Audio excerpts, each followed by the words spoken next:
All right, I'd like to call to order the regular meeting of the Solvang City Council, January 14th, 2019. Can we get a call to order? Councilmember Clark? Here. Dearness? Here. Johnson? Here. Waite? Here. Mayor Toussaint? Here. With that, Karen, would you like to lead us in the pledge? Please join me in the Pledge of Allegiance to the United States of America. I pledge allegiance to the flag of the United States of America and to the republic for which it stands, one nation, under God, indivisible, with liberty and justice for all.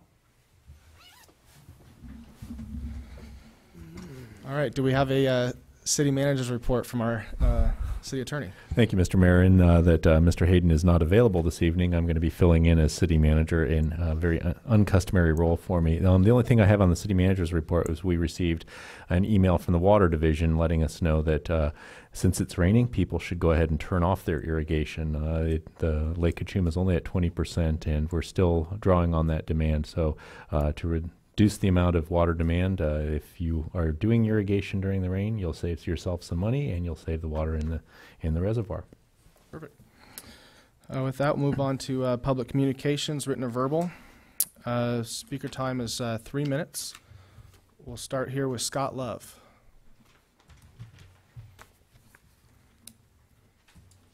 Thank you so much. First, I'd like to thank you for the opportunity to address the council this evening. My name is Scott Love, and I am a longtime resident of Solvang. I'm also an avid bicycle rider, as well as a bicycle tour guide for Santa Barbara Wine Country Cycling Tours, also known as Dr. J's Bicycle Shop here in Solvang. As a tour guide, and often during my own personal riding, I ride down Old Mission to the four-way stop sign at the intersection of Alamo Pintado, where we turn left to begin riding in the bicycle lane. Now, I know this is a bicycle lane as there is a separate white line designating it as such, as well as a bicycle rider logo embedded in the pavement at the entrance to the Nielsen's shopping center.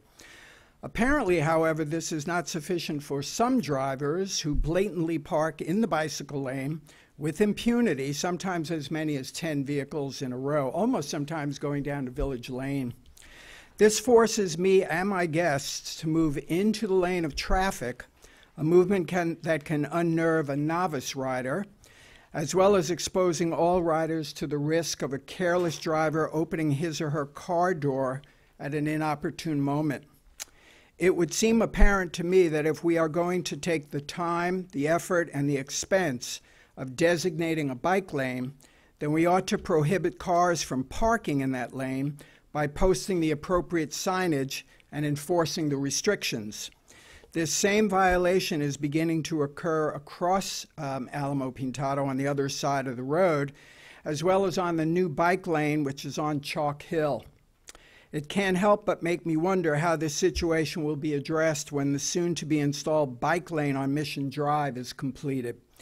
So I would respectfully ask the council to consider my request to place permanent no parking signs on designated lanes so that bicycle riders can ride in safety. Thank you. Thank you. With that, we'll move on to Minji Dorelli. Isn't it? You how to say it underneath there. I even gave you a little phonetic there. This is, my name is actually Micha Dorelli, and I'm here representing the Skip Mesa residents. We know tonight that you'll be speaking about the new landscape contract. We are aware that it's not a discussion about the contract. I am just here to provide some feedback from Skip Mesa residents that I was the point person for traffic in the Skip Mesa development, and since then, residents still come to me as kind of the person they like to speak to when there are concerns or issues. Okay, so I'm just going to read a few of these to you just to keep in mind. I know that it's Brightview Landscape right now who is doing all of the landscaping. They have won the contract again for the next few years. So some feedback here. They need to maintain everything better so that plants don't die, and the cost for more money for completing and replacing areas altogether. I think they are saying that the same company, Brightview, will be in the contract again and that we will likely have to pay more money. This is disconcerting as the maintenance they provide today is not well done. The next comment. In my opinion, we are not getting much value for our dollar with the current maintenance company. The parkway strips have little to no attention over the 3 years near my property. It is embarrassing. I have spent significant amount of money on our front yard, and it's a shame that our parkways are so dismal. Another request. Can we request that weed abatement cloth be put down in the common barked areas instead of spraying weed killer every Thursday? The cost would be significantly less to calculate what it would cost for the weed killer weekly and the man hours to spray that weed killer.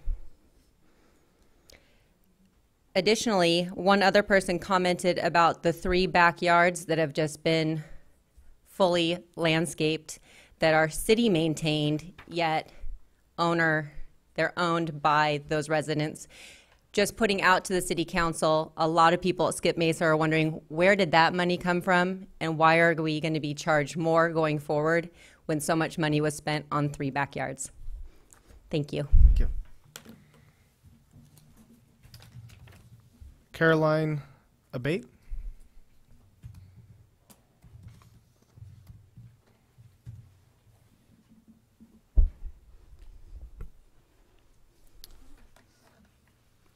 Members of the Solvang City Council, thank you for allowing me to speak with you. Our elected representatives have a duty to pass laws that maintain public safety. In 2018, Democrat Governor Jerry Brown did just the opposite. He signed a law that allowed state authorities to refuse to cooperate with federal immigration officials to remove people who have committed crimes and are here illegally. The consequences of partisan politics replacing a logical and objective analysis have again proven deadly. On December 26th, California State Police Officer Ronil Singh was needlessly killed by a person who had already been twice arrested for drunk driving, had other criminal warrants, and was here illegally. The sheriff for that county said, quote, "Law enforcement would have been prohibited from sharing any information with Immigrations and Customs Enforcement about this criminal gang member," end quote. Because of this Democrat law, now a man has been murdered. A wife has become a widow. A baby will grow up never knowing his father, and a police department has to cope with the heartbreaking loss of a valued member of their team. While another man, having broken God's 10 commandments, "Thou shalt not kill," must live the rest of his life with the crime of murder on his conscience. This incident is a tragedy for all concerned. Santa Barbara's district representatives in the California State Assembly and Senate are Ms. Monique Limon and Ms. Hannah-Beth Jackson, respectively, both of whom are Democrats and both of whom voted yes to support California sanctuary state laws, which contributed to the death of Officer Singh. Of course, Monique Limon and Hannah-Beth Jackson never intended their yes vote to ever even remotely lead to someone's death. Where they failed, however, is to think rationally as individuals apart from the standard Democrat party line politics. It is in the best interest of public safety for voters to hold Monique Limon and Hannah-Beth Jackson accountable for their irresponsible lack of leadership and their failure, and remember their failure when it is time for elections again in 2020. Thank you for allowing me to speak with you, and may each person listening have a good evening. Thank you. Steve Decker.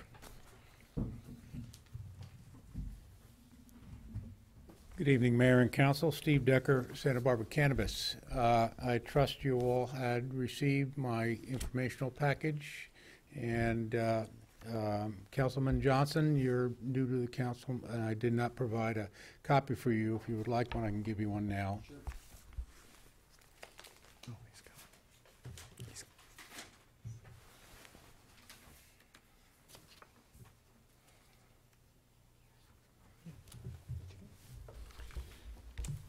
My package is in response to your previous council's resolution to oppose my cannabis project in Santa Barbara County.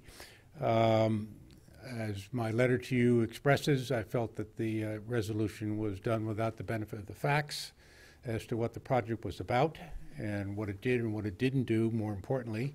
And I hope that the informational package has cleared up a lot of the misconceptions that were put forth to your council about the project. The interesting thing I've noted is that your previous councils approved a medical cannabis dispensary in Solvang, that one can be approved through a land use permit. And an interesting part of your regulations on the ordinance is that 50% or more of the medical cannabis to be sold through that dispensary must be locally sourced. So it's a little incongruous opposing my cannabis operation in the county, very close to Solvang for sure.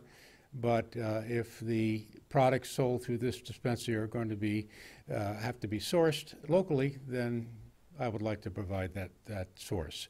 So as you see in my package, we're very keenly interested in the medical cannabis, and that is the focus of our business, not the recreational side of it. We will be doing recreational sales to retail outlets, but our primary focus is the medical cannabis side. So there will be an informational forum by the county on the 17th of this week at 7 p.m. at Bethania Parish Hall. And I suggest that anybody in the community or the area that has an interest in hearing from the county on all these issues and so forth, that you might want to attend that. But I do request that you do reconsider your council's resolution opposing my project. Thank you. Any questions? Thank you. Herb Bungen.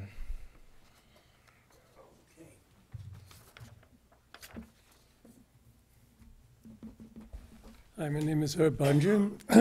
I reside for the last 40 years in this wonderful San Ynez Valley, and I'm just 500 feet outside of Solvang on Friedensburg Canyon. My address is 989. I've never met Mr. Decker, who lives at 988.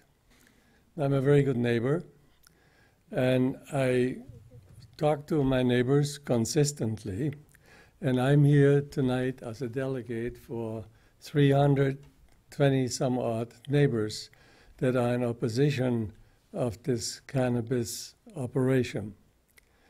Anybody with some common sense must realize that this project does, never mind the Ag 5 zoning, does not belong in this neighborhood.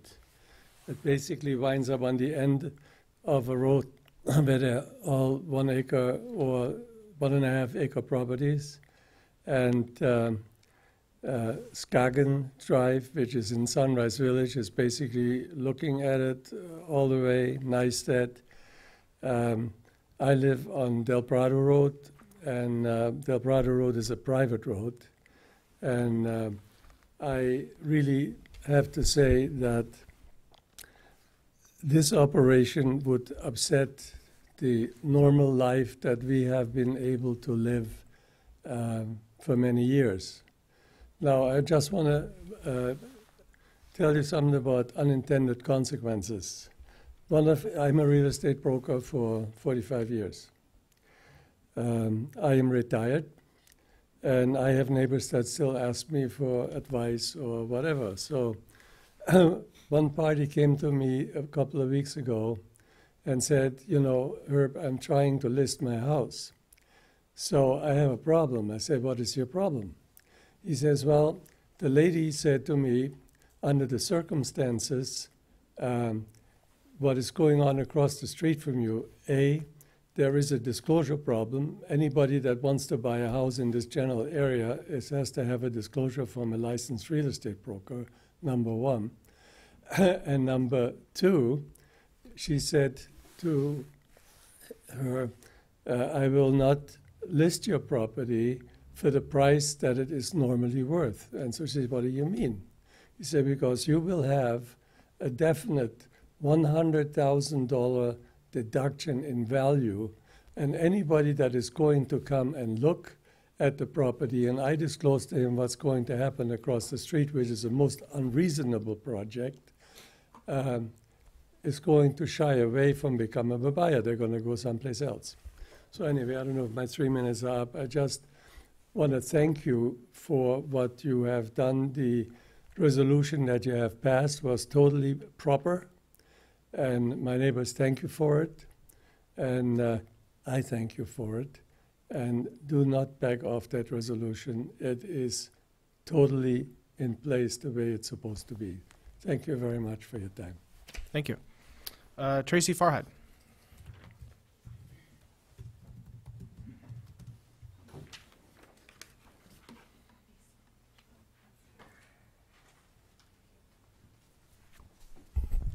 Good evening, Mayor, City Council members. Tracy Farhad, Executive Director of the Solvang Conference and Visitors Bureau, with a tourism update for you this evening. First, I wanted to thank you and our other sponsors of Yule Fest for the month of December that finished with the tree burn, and thanks to the Park and Rec Department for making the park look so great and taking care of that event. The CVB produced 7 events for Yule Fest and helped promote 5 more, produced and promoted those. And what you have with you right now are our stats for Yule Fest, as well as a survey from our Skull Stroll. So just wanted to give you a few highlights. Last year, our website, dedicated web page, had 23,000. We had a 74% increase this year. It was astounding.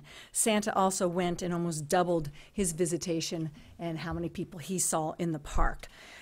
We also had brand new our VIP tours, and they sold out a month before the tours even began. So we'll be adding second set of tours all next year. And then you can see a bunch of the other numbers there with our NISA and Parade and Skull Stroll attendees all doubling this year. In our survey, we ask a lot of pertinent questions, and I wanted to let you know that over 68% people who attended the Skull Stroll stayed in a hotel in Solvang. And not only that, 68% stayed over 2 nights. Between 80 and 90% bought either wine, shopped in Solvang, or dined. That's a large number of those who are attending that particular event. And last but not least, I love seeing that over 50% spent between $200 and $500 while they were here that particular weekend, with 37% spending over $500. So these are wonderful stats for us to get back from those who attended Skull Stroll, with a larger number this year. You can also see where they, the influence of how they found out about it and how many times they have been here, with almost equal amount of first-timers, 2 to 3 visits or 4 more visits. So it's good that we're getting those coming back and the newbies so that we can have them return again another time. I also wanted to give you a quick highlight from our advertising efforts. We use an ad agency. We created 5 new ads for each event, and we tripled our digital spend this year. We animated all of our gifts on our digital ads, which made a big difference in our retargeting, and we had great high engagement, with clicks to buy doubled with over 10,000 people. That equaled over a quarter of our website sessions all coming from our Facebook ads. So the digital, of course, is working really well. Over 38% of our top target cities were reached, and that was Southern California as well as Northern California. We go outside the Tri-County region. Plus 6% being local in the Santa Barbara County.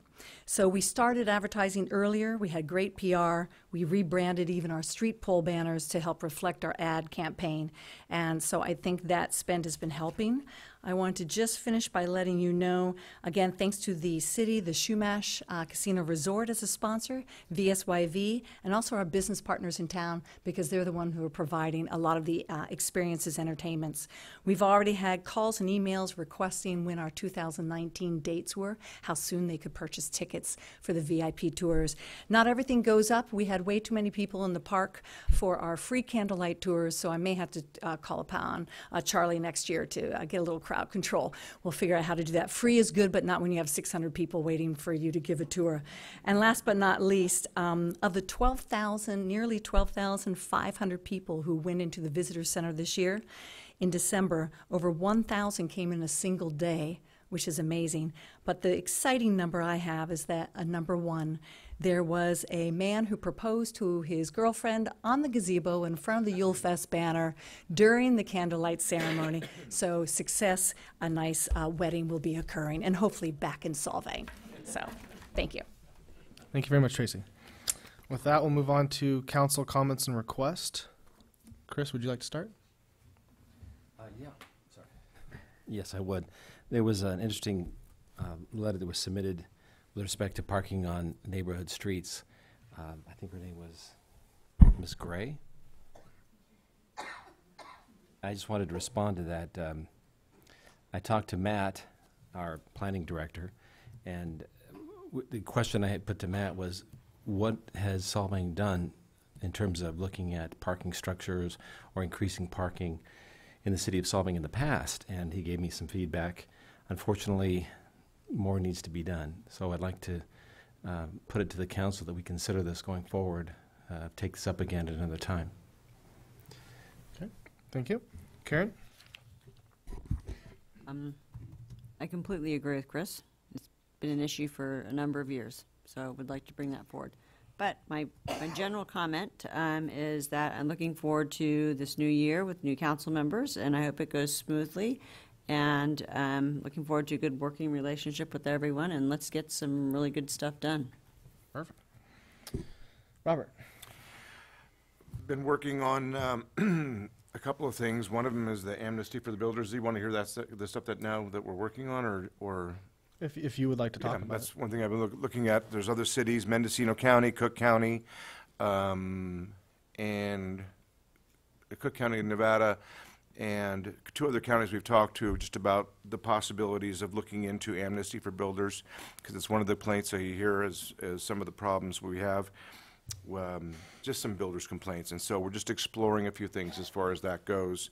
And that's about it for right now. Okay. Daniel? I just want to thank staff and the council members for being so welcome and helping me out and getting oriented and getting everything ready and going. And I'm excited to be up here and just help out and serve and get things done. Perfect. So with regard to the parking increase options, seems like we at least have two people here. Do we want to put that on the advanced calendar for discussion? Yes. Okay, it's got my nod. Yeah, okay. So we'll add that on. And no comments from me tonight, so we'll move on to Wait, Ryan, I've got another comment I'd like to throw in.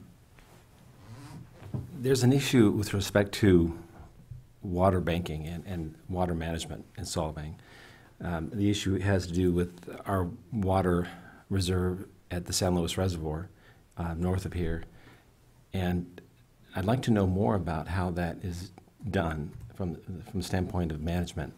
I'm not sure who runs that. I guess it would be Matt. So perhaps we can have Matt explain that to us in some detail later on. I did notice that he had sent us an email earlier this afternoon, and I thought it was a great way to start that conversation. And I'd like to put that on a future agenda that perhaps he could explain not just to us, but also to the community how important this is and what we've done in the past and what we want to do in the future. Unfortunately, a lot of the water that we get from the state gets banked up in this reservoir called San Luis Reservoir. And there are times, for example, in 2016 and again now, where we're facing a situation where the water may end up spilling over the reservoir, and whatever water we have in that reservoir is then lost. At least that's my understanding. There has to be another way to manage this to avoid losing that water. So I'd love to hear more from staff, what they're doing and what they recommend in the future. In terms So of one water of those banking. items was actually tabled by the prior council. That was some of the logistics around it, and part of the intent of why we did that was to bring that update to this council. So we will be dealing with that pretty soon. So. Perfect. Perfect. Let's see, we got correspondence received by the city council. Chris, it looks like you addressed one of them. Do we have anyone else want to address any of the correspondence received? Okay. With that, we'll move on to the consent agenda. We have the approval of the agenda as presented. Would anyone like to pull anything from the consent agenda? Yes, I'd like to pull H, the landscape maintenance service contract for Skip Mesa. Okay. I have a number of questions on that. I would like to pull G. And as far as the approval of the agenda presented, we have one of the items on for tonight, the hours of operation for businesses within the city of Solvang. And I'd like to see if there's consensus for us to basically push this item over to the Planning Commission to potentially review and then bring back to the council with recommendations. I would support that. Do we have general consensus for that? Yes. Okay. So with that, we'll Mr. Mayor, I might suggest if there is anyone in the audience that had come to speak on that item, that you give them that opportunity before you actually send it over to the Planning Commission, because Okay. there may have been people here to speak on that. Okay. Part of my intent in doing this was so that if anyone wanted to speak on this item, they don't feel like they're wasting their time tonight. But we have one speaker slip on it, and that's Gabe Rossetti. Gabe, would you like to address the council on this, or? Yes.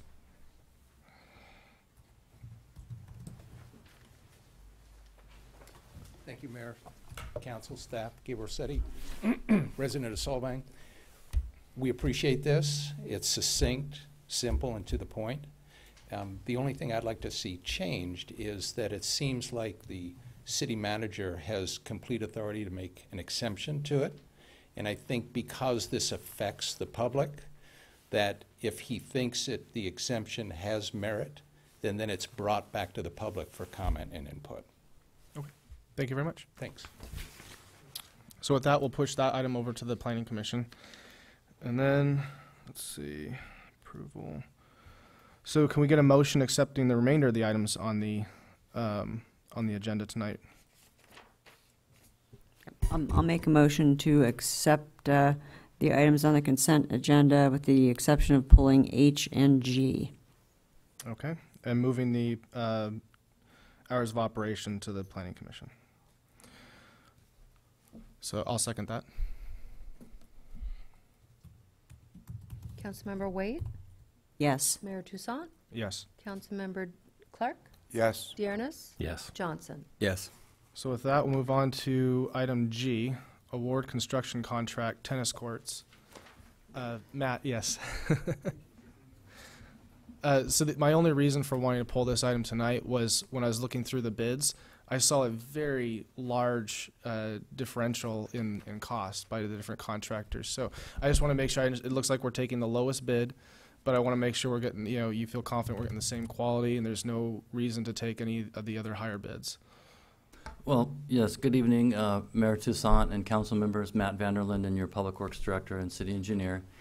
And one of the big complaints that we had for a few years from the Skip Mesa residents was the cost of the assessment to implement the landscape and lighting maintenance district. And and I'm sorry, and we're talking about G, which was the tennis courts. oh, that's a Parks and Rec item. Sorry. Okay. Oh, okay. So I got so free. I was waiting for him to catch that. Stand by, Matt. Good evening, Mayor and council members. To your point, we did do a follow-up, and regarding the discrepancy between the large numbers, particularly the fourth one, which came in over 600,000, quite a bit of their money was for staging since they're out of town. The local company, being the low bidder, we followed up with multiple references, and in every instance, those who they've worked with said they would happily work with them again, and had complete trust and faith in their operation. Perfect.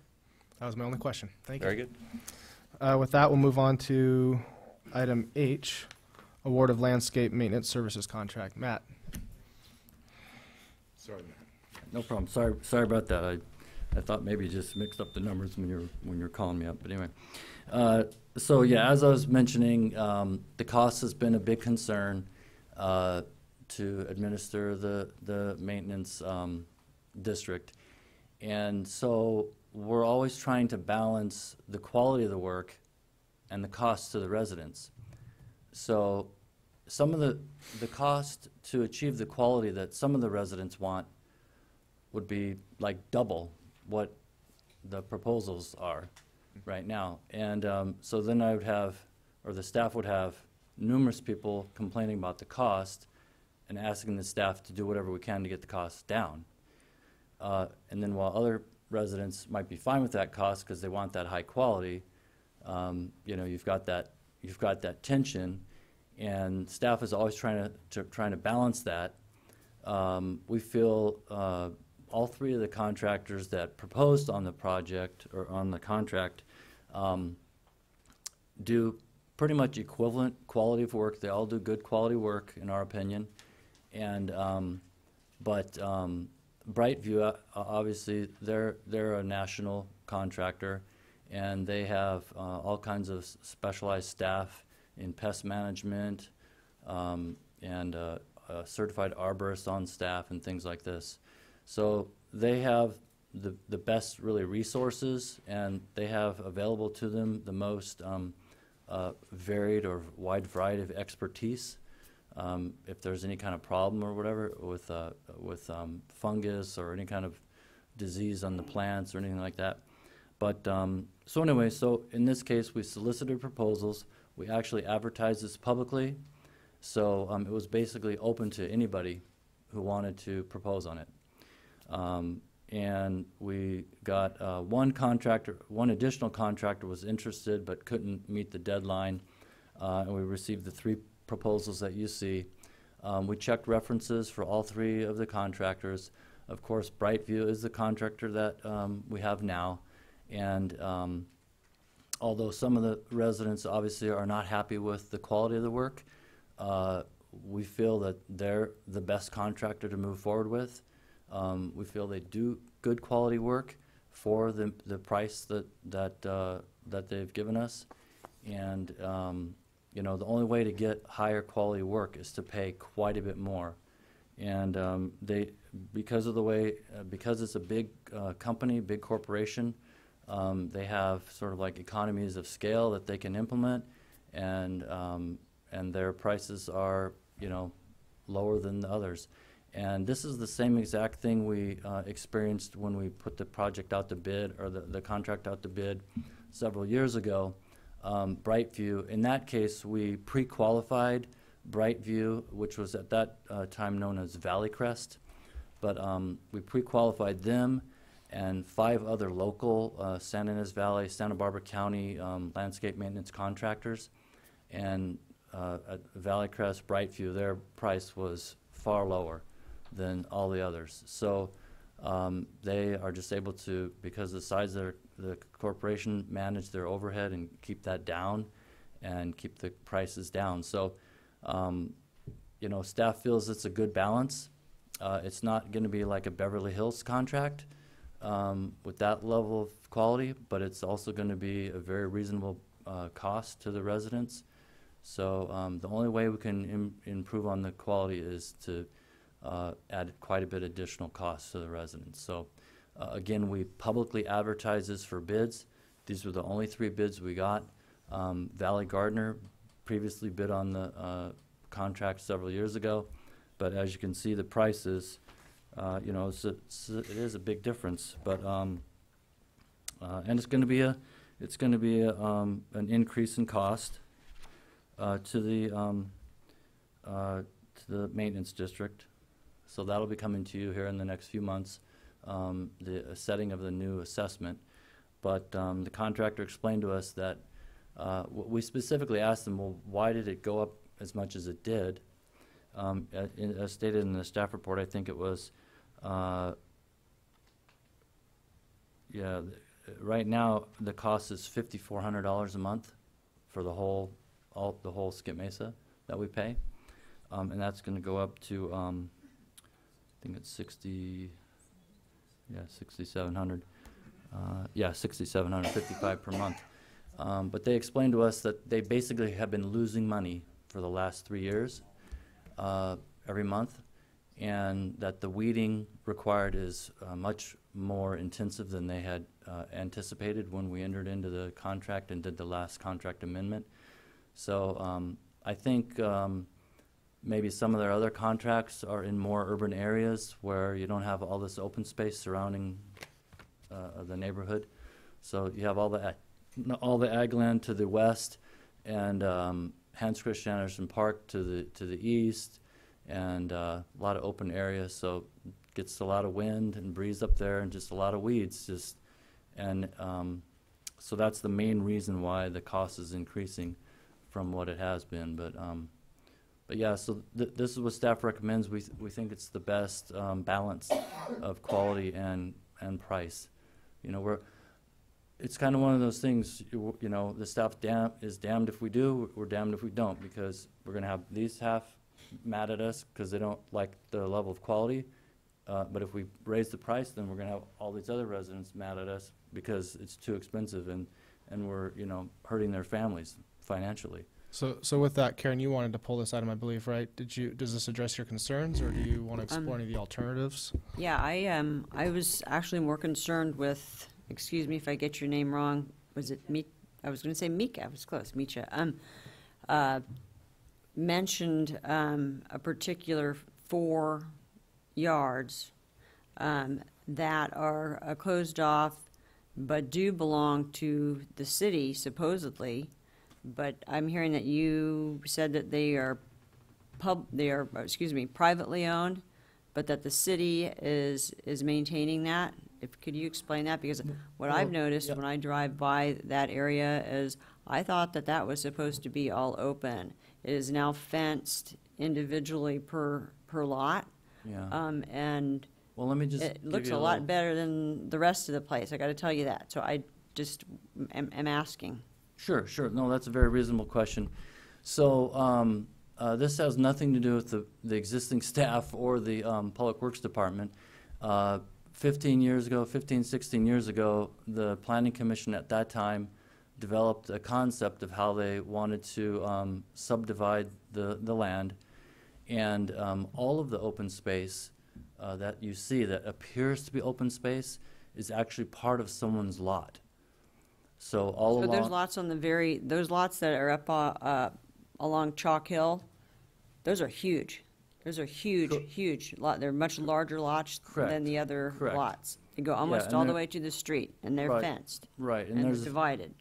yes, and there's a few other what we call flag lots, where the lot is sort of kind of L-shaped, and the home is on one end, and there's a long strip connected to that along Hans Christian Andersen, you know, the bluff over Hans Christian Andersen Park, and that's also the case on the entrance to Skip Mesa off of Highway 246.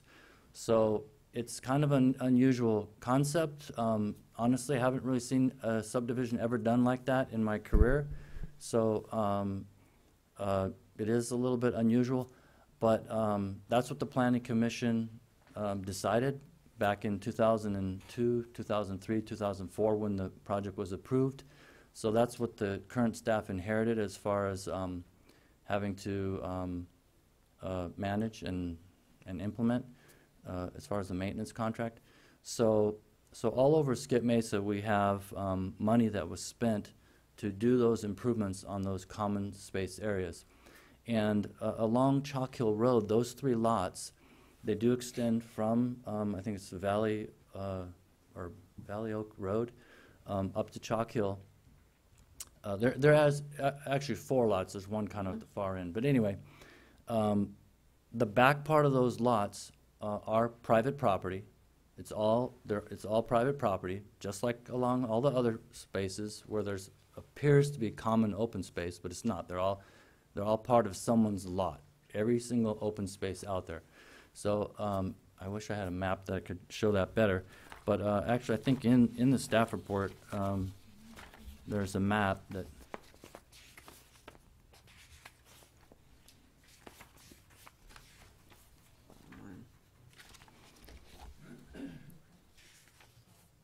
Well, at any rate, so it was originally envisioned for that area to be kind of like this natural transition of natural grasslands.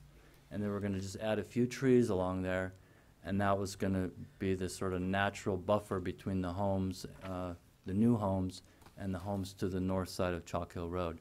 So after the construction of Phase 4, it ended up just because of the grading equipment going across there and everything else, and they used that area to stockpile materials and stockpile dirt during the construction, that just weeds started growing like crazy all through that area. And so it was a huge problem. We were getting constant complaints from those primarily three residents there. And The staff met with those residents. We discussed different alternatives with, among ourselves and with Brightview, and it was determined that, you know, just as all through the development, a lot of money was spent on the entrance off of Highway 246 with the decorative, you know, Skip Mesa Monument and all the landscaping up there. There was lots of money spent on the landscaping in the other common areas that are part of people's private lots that they pay taxes on and everything. So we felt we needed to balance that and do improvements along the north entrance. That's the other main entrance to the subdivision, to both make it look attractive but also be low maintenance, eliminate the weed problem, and also we implemented a design that was very low water usage, so it's very drought tolerant, a lot of rockscape. So the decision was made to treat that area similar to the other common open areas. Okay, well, it doesn't look common and open to me. That's all I'm saying. To me, those lots look as though you go out their back door, they have a fence that goes like this, and then they have fences that extend along out to Chalk Hill, and that's fenced off. So it appears, just from the average citizen driving along there, either the lots that they purchased were 3 times the size of the other lots, or indeed they are personal property and the city is doing landscaping on personal property. So I'm trying to understand, because it certainly doesn't look like open space to me. There's one little strip that looks open space, Well, but the rest of it considered looks. private open space.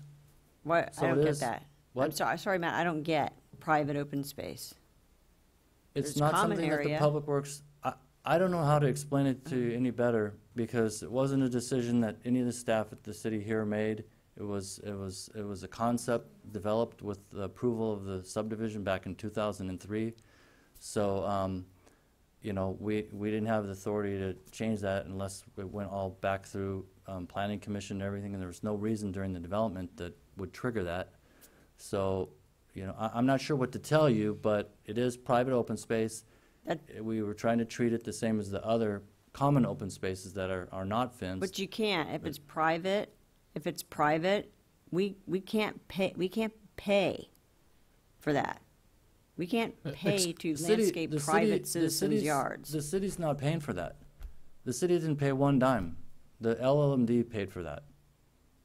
Okay, well, that's what I was trying to clarify, because the way it came across to me was that the city was maintaining this area that was supposed to be common, but was actually sectioned off for private use. Because when I look at it, I see it being sectioned off for private use. I don't see any path that goes through those 4 areas. Right, it is fenced off, and that's per the planning conditions of approval and everything. So, yeah. But the residents of Skip Mesa through the LMD paid for those improvements. So the city, so all the other city residents, you and those of you on the council who don't live in Skip Mesa, did not pay one dime for any of that. So it's kind of like a quasi homeowner HOA without the HOA and representation of the local neighborhood. But my issue with it is that it's not open space. It's all fenced off. That's my issue. Yeah, I don't, I mean, it's I don't know. individually fenced off per house there in Correct. that section. correct.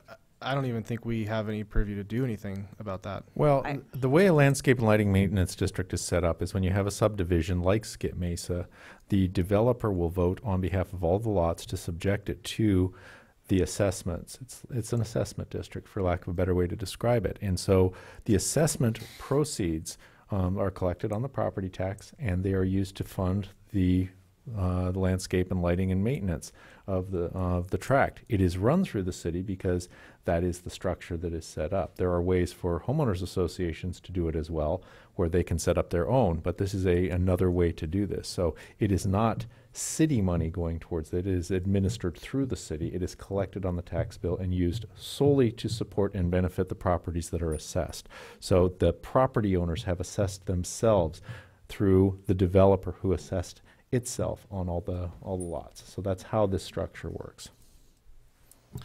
Do the And do the the- residents pay for the administration that we provide as a city? I'm not sure what the administration Yes. costs are. There Yes, is they going do. to be some factor involved in that, yes. It's a very modest amount that they pay for the staff time.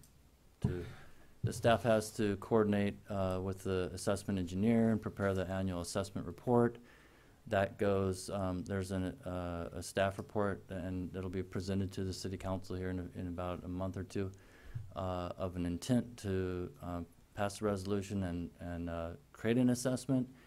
And then the staff report will come back with the final assessment engineer's report with the budget and all the costs all there. It's been very transparent all along, and this is the process, as far as I understand, that's required to get the assessment then on to the county offices to get it on the tax bill, property tax bill. Wouldn't it be more cost effective to have them just build their own HOA and administer it that way? Yes. It would be more cost effective had that been done at the outset. It was not. And for all of the properties in Skip Mesa to band together and subject themselves voluntarily to an HOA at this point would be a virtual impossibility. Yeah, so we had hoped that we could do that, actually, and turn it all back over to them, but it doesn't Well, sound okay. possible. I feel then those dividing fences should come down, and it should be a big open area. That's not something that I would, Yeah. And they technically own that property, but they are not allowed to build on it, right? yes, it's open space. You're correct. They're not allowed to build on it. It must remain open space. The fencing is designed so that as you go by on Chalk Hill, you can view that area, and you know, it is different from the common open space area. It's called private open space. The public works staff, I did not come up with that. This is what was established in the conditions of approval. And once the project was built, it was handed over to the Public Works Department, and the Parks and Rec assist us in administering the LMD. So we basically inherited this and are doing the very best we can to be as fair to all the residents, to manage it as best we can, in spite of, you know, a lot of different opinions and interests and viewpoints among the Skip Mesa residents on how it should be done. So, you know, we're doing the best we can, and it may not be satisfactory to some, but we feel we're doing a reasonable job, and it's fair, and we're balancing the quality and the price as best we can. So, you know, I believe me, you're kind of preaching to the choir, because I've not been happy with it, and I've had all these same Some decisions questions. of the past that are hard to address today Right, to exactly. change, Yeah, unfortunately. so, Yeah. you know, we're doing the best we can with what we inherited, and so. With Okay, that, thank you, Matt. do we have a motion around items G and H?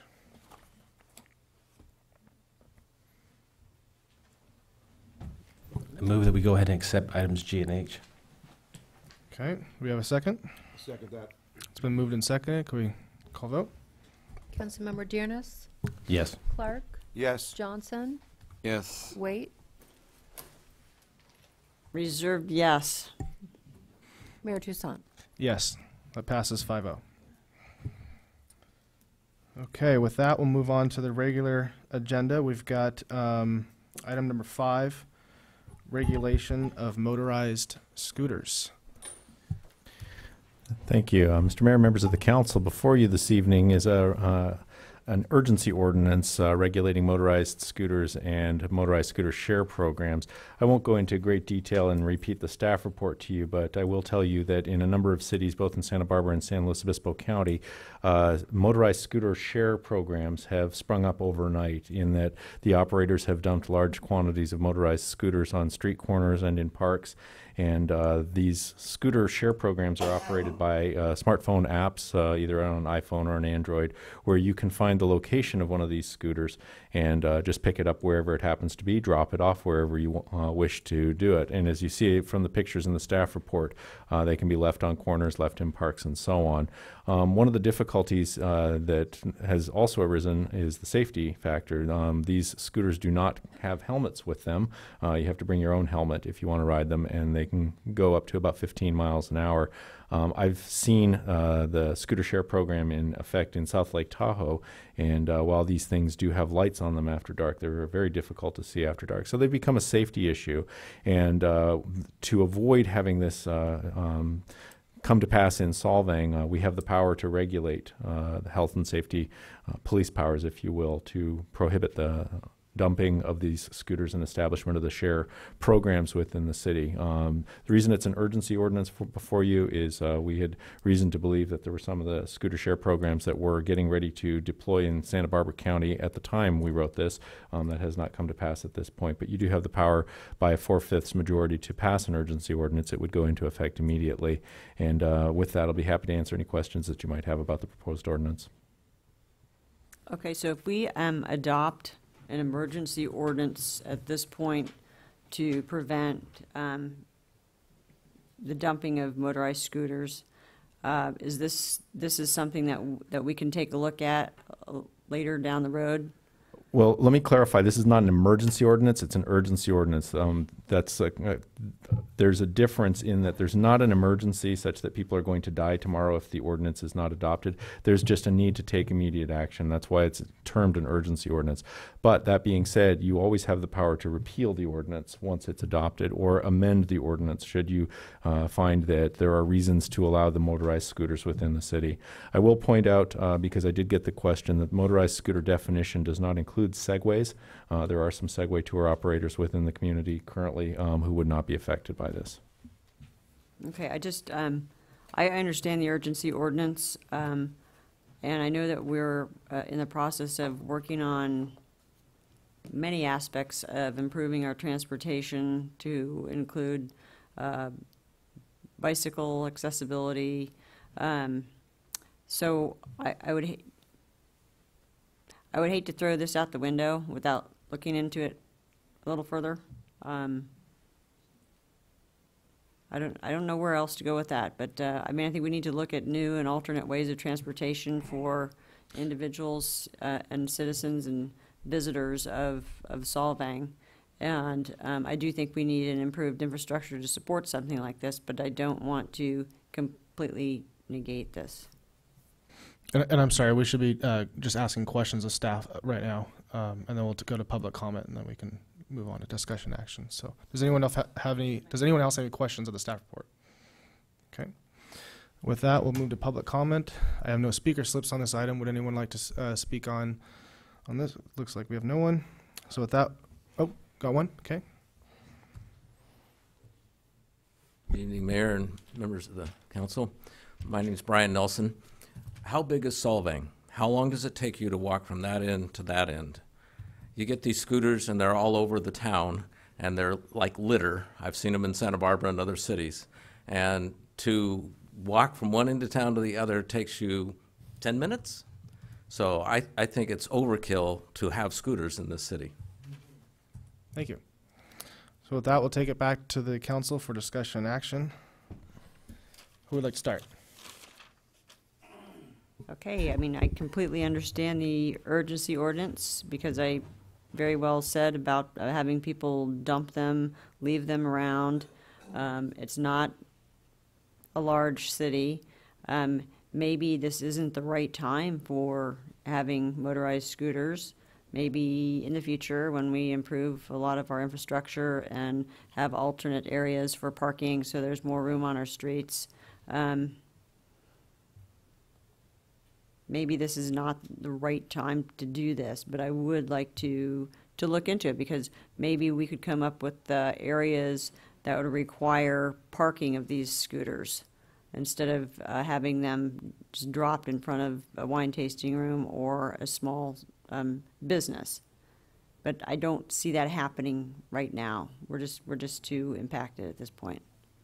Well, I just want to point out that as I mentioned before, you always have the option of repealing or changing the ordinance. If you don't have this ordinance, there's nothing to prevent Lime scooters or Bird scooters from coming in tomorrow and just dropping them all over the community. And then you're having to deal with an established business and having to deal with trying to get them to remove the scooters as opposed to prohibiting them now and then perhaps working on a permissive system to replace it. And then just for clarification, urgency ordinance would only last so long until we This is not a zoning urgency ordinance, Oh, so got this goes into effect and stays in effect as long as you want it to. With a zoning urgency ordinance, you have an initial 45-day period, which can be extended for another 10 months and 15 days, and then you can extend that for another year. But this is not a zoning ordinance. This is simply a police power ordinance that would not be in the zoning code. So it goes into effect and remains in effect without a second reading. Okay, do we have any other comments on this item? Just an opinion. Okay. I'm trying to visualize Solvang over the Christmas holidays, and the thought of dumping 40 scooters into that mix, I think is just the definition of absolute chaos. And I think just my own personal view is we're just too small of a town. In San Diego, you've got the convention center, you've got the Gaslamp District, you've got the wharf, and people do those from point A to point B. To be honest with you, the first time I ever saw one of those things was a while back. A girl came out of Horton Plaza and went catty corner across the street, ran right into a wall. And I'd never seen one of those before. I honestly didn't know what they were. And I just think we're too small of a town for something like that.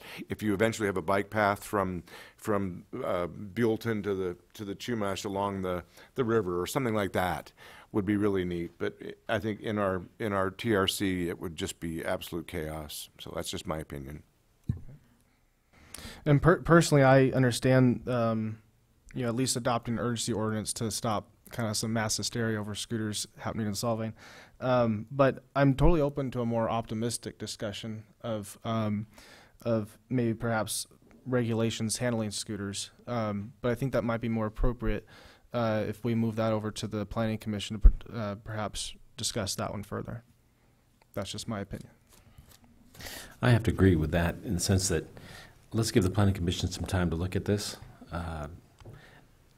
As is, we don't have the infrastructure to support that. I mean, we can't see scooters riding on our sidewalks with all the tourists we have now, let alone during the holidays. On the other hand, perhaps in the future as part of a larger biking network, maybe that does make sense. And maybe if we had stations where they can be charged and left, right, in designated areas, maybe that does make sense. But that's, I think, an issue for the Planning Commission.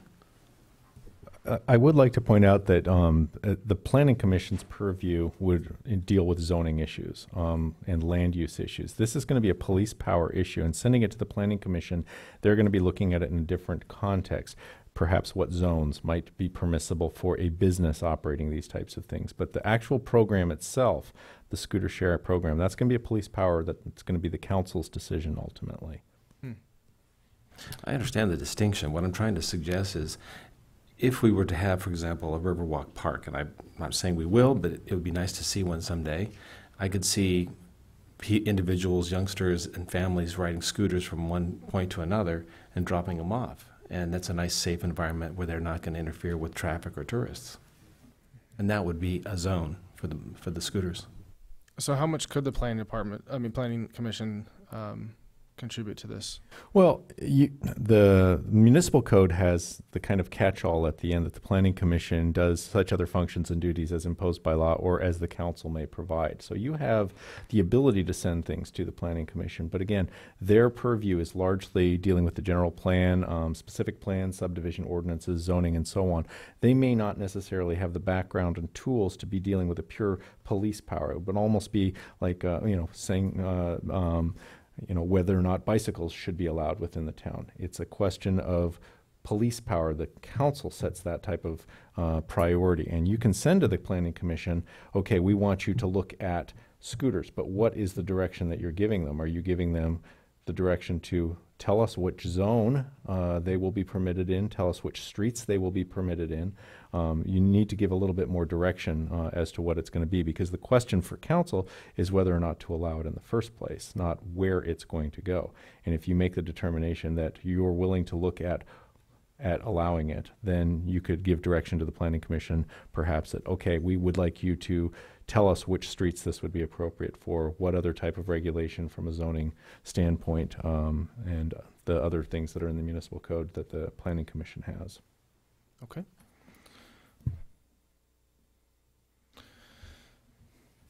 Any direction?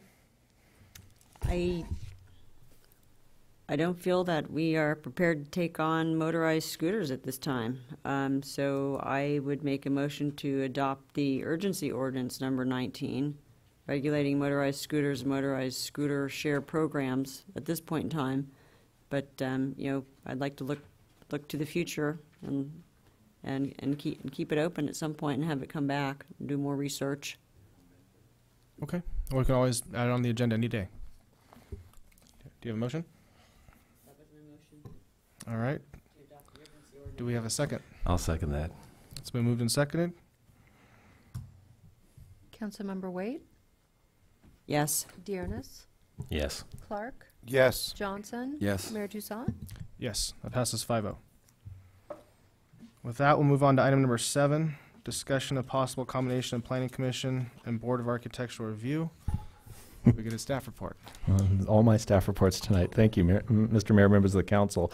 At the December 10th meeting, shortly after seating of the new council, the city council requested the staff return to the city council at a subsequent meeting with an agenda item to allow the council to discuss the possible consolidation of the Planning Commission and the Board of Architectural Review. I've set forth in the staff report in some detail what the various duties of the Planning Commission are, and in light of the last agenda item, you can take a look at those in a little bit more detail as to what the Planning Commission is charged with. I've also set forth in the staff report what the various duties of the Board of Architectural Review are as well. The staff report basically is fairly bare bones because we were not given any direction at staff to provide any further detail, but this is an opportunity to allow the council to discuss the potential for the combination of the two. You do have a couple alternatives. You could refer this to you could make no changes, of course, but you also have the option, which is a staff recommendation, that you could put together a subcommittee, perhaps of one council member, a planning commissioner, and a BAR member, along with city staff and potentially members of the public to explore the idea of consolidating the two bodies. With that, I'd be happy to answer any questions. Okay. Do we have any questions of the staff report? Yeah, actually, I'd like to see, since you didn't, so you suggested you didn't have enough direction, I'd like to see more detail about the costs and the cost savings projections. So Chris, right now, we'll just ask questions of the staff report, then we'll go to public comment, come back. So you could save that for there. Well enough. Robert, do you have a question about that? My only question would be, when the staff recommends having a planning commissioner, a member of the BAR, a council member, planning commissioner, BAR, could that possibly also include a couple of builders? Well, I suggested that perhaps members of the public, if you wish to do it, if you just say, one of you volunteers and will contact a member of the BAR, contact a member of the Planning Commission, contact members of the public, that we don't establish it as a formal committee, because then you've got Brown Act issues. You have to do agendas and so on. It's not to say it shouldn't be open to the public, of course. It just makes it more formalized to do it that way. But if you set up a subcommittee or agree to work on this outside the council, it provides more of a workshop format or an informal format to find out, okay, what are the issues that would occur from this? Are there financial issues? Are there practical issues? Staff is going to be able to provide you additional inputs in cost savings, if any, cost complications and additions. It may actually end up complicating various things that ordinarily come before the BAR if they have to go to the Planning Commission. Those are the kind of things that this kind of subcommittee or ad hoc group would be able to provide the council as a whole information. Okay, so how do we go about, without violating Brown Act and bringing those peoples together? Where would that forum take place? In what format would that forum take place? Well, it's open to the council how you'd like to do it. You can certainly, you could set up a council subcommittee of two members. That's not going to be covered by the Brown Act. And those 2 members could meet with members of the BAR, members of the Planning Commission, in an informal context, members of the community, and go out and solicit it. Or you could make it more formalized. You could establish it as a Brown Act body and say, okay, for the next 6 months, we're going to have a BAR PC consolidation committee. Here are the members. And then you'll have Brown Act agenda requirements, and there will be formalized meetings of that. So you can do it either way. Okay. And also on page 142 of your packet, option number 2 in the staff report kind of describes what you're going, so you would have the ability to craft that if desired. With that, is there any more questions of the staff report? Okay, we'll move on to public comment. We got Patrick Kavanaugh.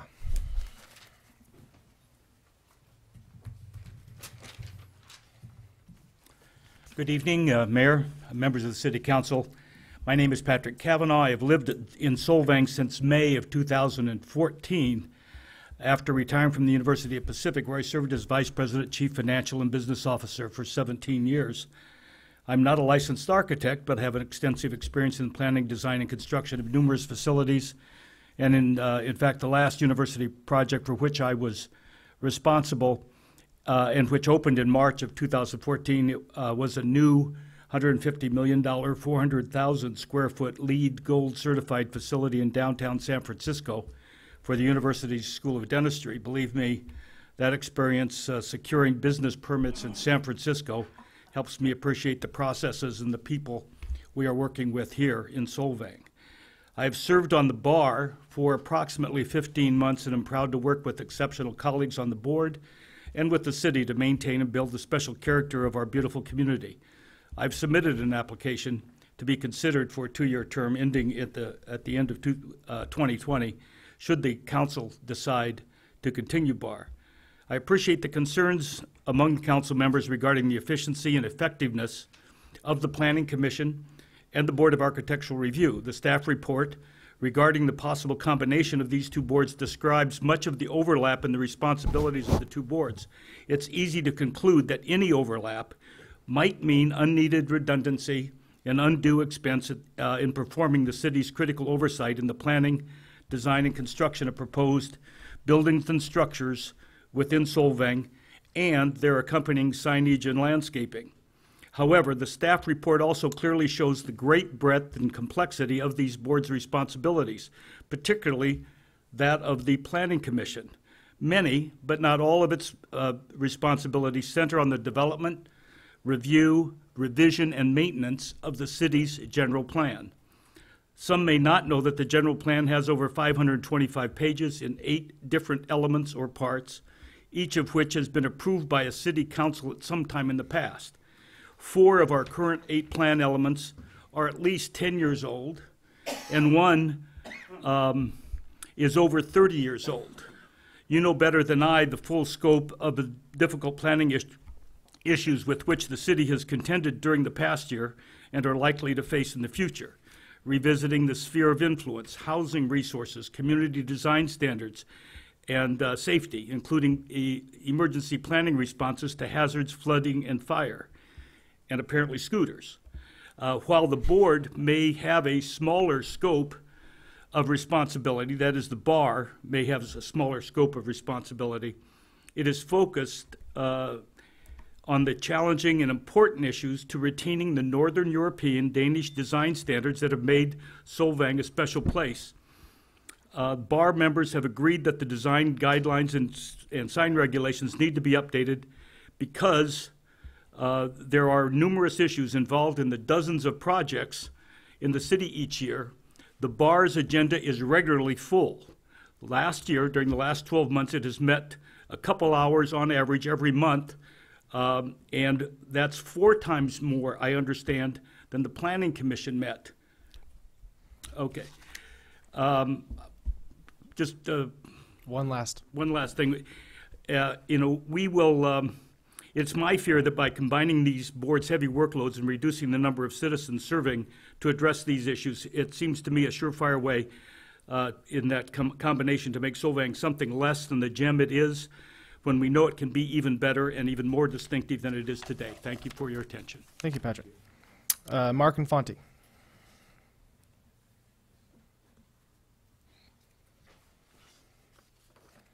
Good evening, Mayor, Councilman. I like what Patrick said, actually. I thought it was very nice. I want to put a couple more points in here. I believe that the idea of a combined Planning Commission and Board of Architectural Review is ill-advised. I don't suggest it at all. I'd like to suggest you make no changes to the existing organization of those two groups. It appears that any changes will cause an increase to city cost and do nothing to improve the permitting process. So I believe the idea was proposed to reduce costs and streamline the application process.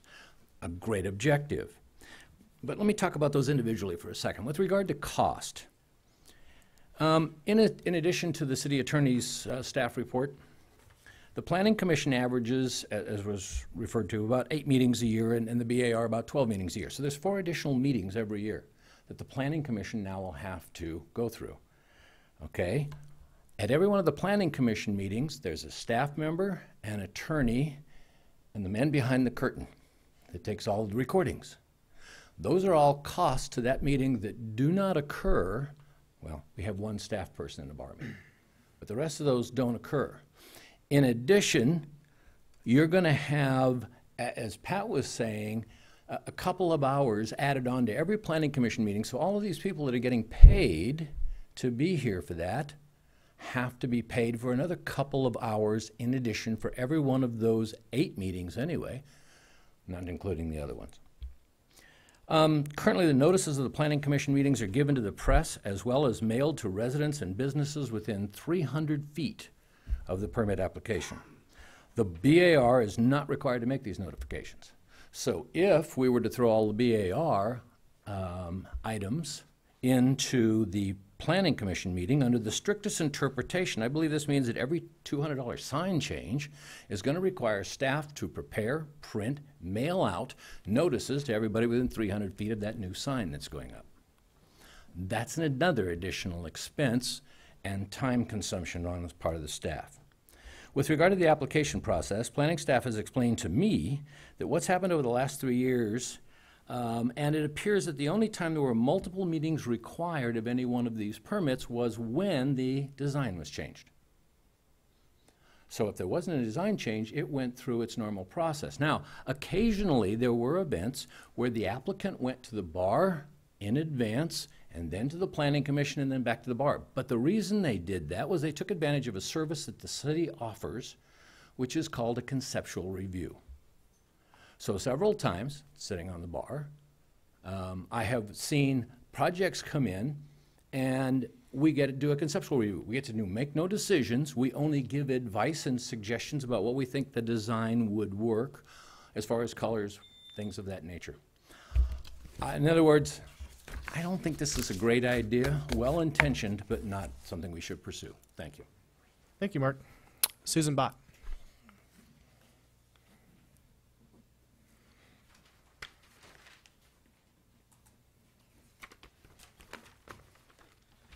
Well, I'm going to agree with the previous people. It seems to me that the BAR and the Planning Commission have not only different areas of study or activity, but that also demand different kinds of expertise. And for instance, the BAR has requirements of, I believe, an architect, and everybody's supposed to have some experience in landscape or design or whatever. It's more of an aesthetic considerations. So I think that they should be kept separate for that reason. Another thing I would advise is to talk to the people in the planning office, the staff, not just staff that are doing planning, but other people, and see how they feel about the amount of work needed for these two entities and how that would affect them. Thank you. Thank you. Susan Williams.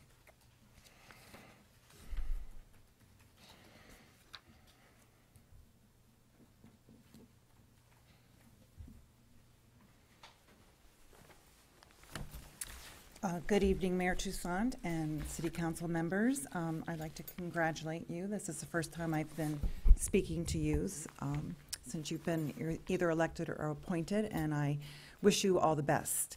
For the past month, I've been pondering the idea, proposed to combine the Planning Commission and the BAR, and I just can't see the necessity of it. And in fact, I feel that combining those two entities will not be beneficial to the city, the business owners, or the residents.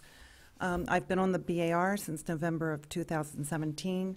We've met every month. The meetings average 1.5 to 2 hours, but often take longer. In addition, the board members spend quite a bit of time walking the town to review the proposed projects and sign placements. Adding BAR items to the Planning Commission will make the Planning Commission job onerous. The BAR meetings are relaxed with a collaborative atmosphere. It's a lot less intimidating to come before the BAR than the Planning Commission. We've had some very good meetings with input from the public, architect, and business owners that solved issues before the plans were submitted to the Planning Commission. The architects I've spoken to like the optional conceptual review prior to going to the Planning Commission. They prefer this rather than submitting everything at once to the Planning Commission, and I certainly hope that you will get input from them. The skills needed for the Planning Commission and the BAR are different. The BAR's duty is to help ensure Solvang adheres to our design guidelines, that we maintain the old world Danish theme in the TRC and the small village atmosphere throughout. There's a unique level of expertise needed to understand the design guidelines and all the nuances of the sign ordinance. The Planning Commission is more structured in its task of seeing that standards of development and zoning regulations are followed. The BAR requires people with a design aesthetic. Planning commissioners need more technical skills and knowledge. I'm also concerned that application fees will increase to uncover the additional administrative costs since the Planning Commission meetings are noticed. Council Member Clark and Johnson, you've been on the Planning Commission, but I encourage you to come to a BAR meeting to see for yourself what we do and how we do it. Councilman DeJarnis and Mayor Toussaint, I also would appreciate if you would come to our meetings sometimes too. I would like to suggest to the council that a much-needed review and update of the sign ordinance and design guidelines be started now and completed before you consider any changes to the Planning Commission and BAR, especially combining the two. Thank you. Thank you. Brian Nielsen. Mr. Mayor and members of the council, thank you for hearing me tonight. I second what Patrick, Mark, Susan, and Susan just said. I am an architect. I have brought 4 projects before BAR in the last couple of years and 2 to the PC. So I'm experienced in both of those realms. And I agree with everything they just said, that I don't think it's a good idea to combine them. But if you want to create that subcommittee so that there can be discussion between professionals, the city, the people of the city, and the Planning Commission and the Board of Architecture Review, that would be the least you could do, I think, to make sure that it's a good idea before you talk about it again. Thank you. you. It's the end of public comment. Are there any questions of the staff report from the council? Not questions. I have a quick question. I'm not clear. Is there a third option to form an ad hoc committee? The landscape is yours, basically how you would like to take a look at this. You can set up an ad hoc committee. A council member can raise a hand and say, I'm willing to take this on and go meet with the members of the BAR without any kind of formal action by the council. Or you can take no action at all and just leave things the way they are. So it's really up to you what direction you'd like to go. If you would like to explore the consolidation, then you've got the option of setting up a formalized committee. You can set up an ad hoc committee of 2 council members that will go ahead and reach out to the members of the BAR and the Planning Commission, members of the public, and so on. Or you can just set up a subcommittee however you would like to do it. But it would be more formalized in that situation where you say, we will appoint Council Member A, Planning Commissioner B, BAR Member C to sit as a formalized committee. Then you would have Brown Act noticing for that, because it's been a formalized establishment of a committee by the council that involves members other than the council. And that would be like this option number 2 of the staff report. Is that what the subcommittee would entail, or Yeah, and that subcommittee, maybe I could have been a little bit more clear. Council could put together a subcommittee either by formal action, by establishing it and naming the people who are going to be on it. And you would have the Brown Act compliance with that. Or if a council member says, I'm going to go ahead and I'll volunteer myself to go ahead and contact those, then it's not a formal council action. It can be meeting more informally and reach out on an as-needed basis to set up meetings without having to comply with the Brown Act in that situation. Okay, so with that, that second option there, just so I understand, you could name a couple council members that would then work with a planning commissioner, a BAR commissioner, and a member of the public to explore this idea. Yeah, if you just have 2 council members on a subcommittee without naming someone off the council, then you don't need to comply with the Brown Act on that. If you said, okay, 2 council members and 1 member of the Planning Commission and 1 member of the BAR, now it's a formalized Brown Act committee. That's just the way the Brown Act works. If a body is set up other than members of the City Council by formal action of the council, then you have to do the agenda. You have to do 72 hours agenda before the regular meetings and so on. If, however, you just take 2 council members and say, okay, Mayor Toussaint and Councilmember Clark, you're going to be the subcommittee. You're charged with going out and meeting with members of the BAR and the PC regarding this and providing input into the consolidation and reporting back to council at a later time. You can do that without having to attach all the Brown Act formalities to that subcommittee.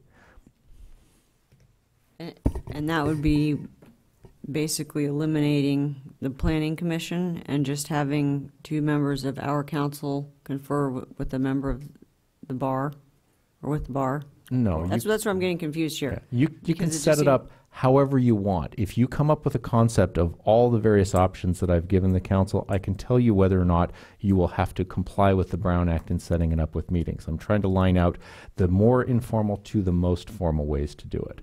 The more informal way to do it is to say 2 council members, go and meet with whoever you need to meet with to find out what information and bring it back to the council. The more formalized is the council says, okay, we are going to take 2 members of the council, 1 member of the BAR, and 1 member of the Planning Commission and establish a committee. That one is now covered by the Brown Act. You have to do agendas and the same thing that you would do at the council. That is the more formalized way of doing it. But you can still do it informally if you have 1 council or 2 council members, 1 BAR, 1 planning commission, and 1 architect, as Brian said. That is informal. If you don't name them. If you don't name them, That's correct. all he's saying. It's just 2 of us need to get together if we want to discuss this, and then we can just pick who we want to talk to. That's really all he's saying, and then you can avoid the Brown Act. That's where I'm confused. So this would be a committee in addition to still having a planning commission and a bar. Correct. Those bodies are not disappearing. You're just saying, council member A and B, go out and do a research project for us. Talk with members of the BAR. Talk with members of the Planning Commission. Find out whether or not this would be a good idea. Report back to council. So they'd explore the idea further with staff, member of the public, industry professional, member of the Planning Commission or BAR, and then come back with a recommendation to the council on whether they think that combining the 2 would be beneficial to us or not. They very well might come back and say, after exploring everything, it's not a good idea. Or they might find efficiencies and then come back with a recommendation. Either way, there's no harm in exploring it, I don't think. Is it time for comment now, or still asking questions? Can you comment? Yeah, I'm sorry. I'm against it. We're different than other cities. I'm against combining the 2, the Planning Commission and the bar. There's a reason that we have a Board of Architectural Review. Is because we are a unique city trying to maintain a particular theme. So the individuals that are on our Board of Architectural Review have put an application mainly because they're very, very interested in maintaining the city as Solvang, Northern European Danish. So I would never want to eliminate that body. I think it's very important. Also, the Board of Architectural Review is able to fast-track a lot of items such as signage where they don't have to go before the Planning Committee that keep our business owners very happy, and they don't have to wait in order to put up a sign to advertise and start doing business and let people know that they're here. I find that our planning commission is also very, very important, and they operate separately from the bar, and they should operate separately from the bar, and that is where I stand firmly. Okay. Chris, do you have any comments? Robert? And my comments were just that in talking to residents, I've talked to 14 people that have gone before both, and 9 thought the streamlining of the process was good. I'm not a proponent of it yet. All I want to do is look to ways to streamline the process and make things easier. I know we don't have that many go back and forth and back and forth. The Planning Commission met 5 times last year, and 3 of those times were single issue items. What I was talking about with talking with builders was to expand the Planning Commission and the BIR. If you do combine it, there's several tourist towns in America, which I've looked into, that have done both, that have combined it. You make it a 7-person body versus a 5-person body. You have experts on both sides, and that I just think would be a good thing to look at. I've talked to a few people on the Planning Commission already. I've talked to a couple of people on the BIR. They would not necessarily say whether they want to or not, but they would like to at least be part of an exploratory process to look at this and see if it makes sense. That's all I'm asking. And so I would hope that maybe staff can come back before our first meeting in February with the proper way to get this set up, talk about it. If it works, it works. If it doesn't, it doesn't. People keep talking about wanting to streamline the process and getting things through Solvang, and I respect them, and so I'm offering, as their opinion, my voice. Thank you. Daniel? I just agree with Robert. I think it can't hurt to investigate it and see if it at all would make sense to do that, to combine the two. And you know, I think we just need to decide as a city council, say, hey, we're going to take this on and we're going to look into it, and you know, hopefully get some help from staff and meet with some individuals and find out if it's actually worth doing or not. You know, and then come back and report. Okay. Personally, I'm open to exploring it. I don't know if it's going to provide any advantages or not. But like other people are saying, we're due for a general plan update. We have issues with the sign ordinance. This could be kind of the start of getting this council's head wrapped around these items. And even if it's not a planning and PC and BAR combination, at least they're wrapping their heads around the general plan and sign ordinance, and hopefully we can start moving on that. So I believe that we had 3 votes to reevaluate the sign ordinance almost 2 years ago, and it's never come back to the council. I don't know the precise reasons for it. I suspect it has to do with workload, with other state requirements that we have to do regarding updates of general plans. It may not have risen to the top at this point. Okay. Holly, do you have a...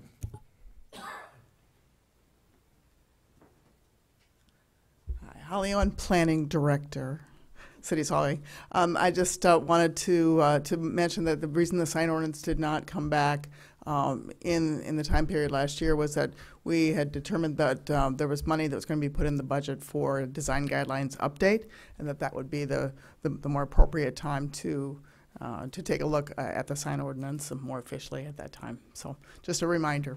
I believe that was approved in our last budget, right? The design guidelines. Yes, it is, and there's money still in there. So, okay. Thank you.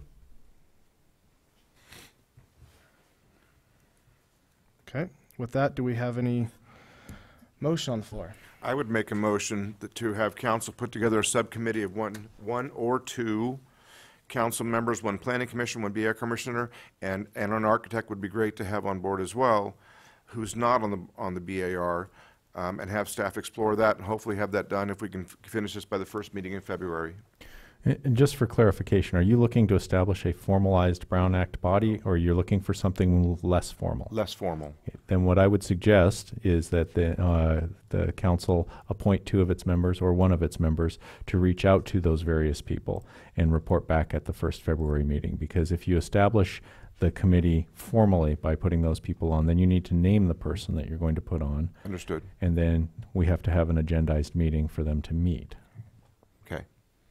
So my recommendation, if you're trying to make it informal, is to say, are there 2 council members who would be willing to undertake this as a subcommittee? Are there 2 council members who are willing to take this as a subcommittee? No. I volunteer you 2. I volunteer Robert and myself. And I feel like that could be a conflict of interest because you both were on the planning commission. I disagree. I think they're probably in the best position because they are on the planning commission. They do interact with the BAR. I disagree with that. Is there a conflict of interest? There's no legal conflict of interest in this. There's no source of income to them. There's no vested impact on their financial interests as a result of participating in the committee that I can see. It's implied. I'm fine if one of the other three would like to do it, that's fine. Okay. I'll offer myself up if that looks better. Robert, do you have a motion? That Ryan and I set up an informal committee to explore this. Consisting of? You, myself, And whoever you want. that's it. Oh, okay. So no, you don't Thank name you, the, Dave. okay.